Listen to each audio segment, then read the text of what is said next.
আসসালামু আলাইকুম রহমতুল্লাহ। কেমন আছেন সকলে? আশা করি সকলেই ভালো আছেন। সমগ্র বাংলাদেশের সকল নাগরিক, আপনাদের জন্য একটি মহা গুরুত্বপূর্ণ আপডেট নিউজ। এটি জরুরি নির্দেশনা এবং এই নিউজটির মধ্যে যে গুরুত্বপূর্ণ বিষয়টি, এটি না জানা থাকলে 72 ঘন্টার মধ্যে আপনি মহা বিপদে পড়তে পারেন। যেমন 12 আগস্ট থেকে 72 ঘন্টা হিসাব করে আপনারা বাইরে বের হবেন। অবশ্যই বাইরে বের হওয়ার আগে নির্ভরযোগ্য কোনো মাধ্যম থেকে নিউজটি কনফার্ম হয়ে তারপরে বের হবেন। আমাদের চ্যানেলটি সাবস্ক্রাইব করা থাকলে আমরাও আপনাদেরকে জানিয়ে দেব আসলে বিষয়টি সত্য কিনা বা বিষয়টি ঘটবে কিনা। 12 আগস্ট থেকে সারা দেশে 72 ঘন্টা পরিবহন ধর্মঘটের ডাক, অর্থাৎ 12 আগস্ট সকাল 6টা থেকে 12 আগস্টের পরবর্তী 72 ঘন্টা বাংলাদেশে কোনো যানবাহন চলাচল করবে না। আপনি কোথাও যাওয়ার উদ্দেশ্যে বাসা থেকে যদি বের হয়ে থাকেন 12 আগস্টে, অবশ্যই কোনো নির্ভরযোগ্য গণমাধ্যমের নিউজ দেখে তারপরে বের হবেন। বিষয় সম্পর্কে আমরা বিস্তারিত জানাবো।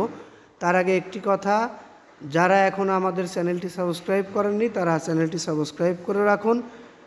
বিশেষ করে একটি লাইক দিয়ে দিবেন ভিডিওতে।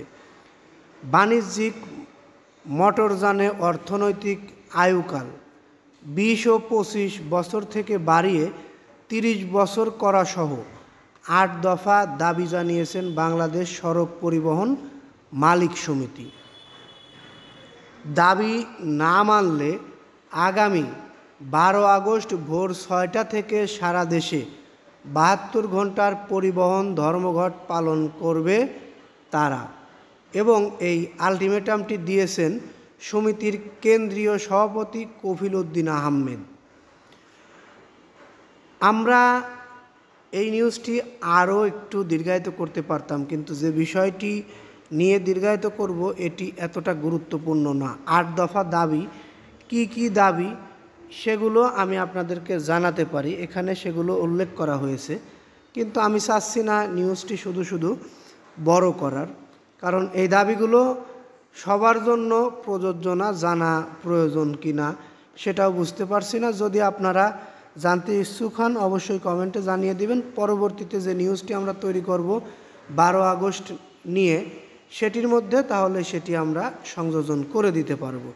আমরা এই নিউজটি আর দীর্ঘায়িত করছি না, শুধুমাত্র এই বিষয়টি উল্লেখ করে এখান থেকে বিদায় নিচ্ছি।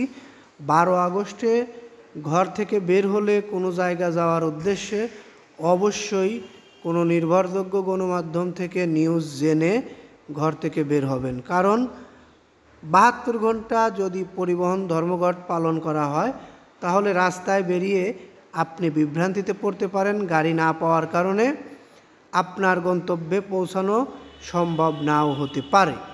যাই হোক, আমরা এই নিউজটি আর দীর্ঘায়িত করছি না, এখান থেকে বিদায় নিচ্ছি। আসসালামু আলাইকুম।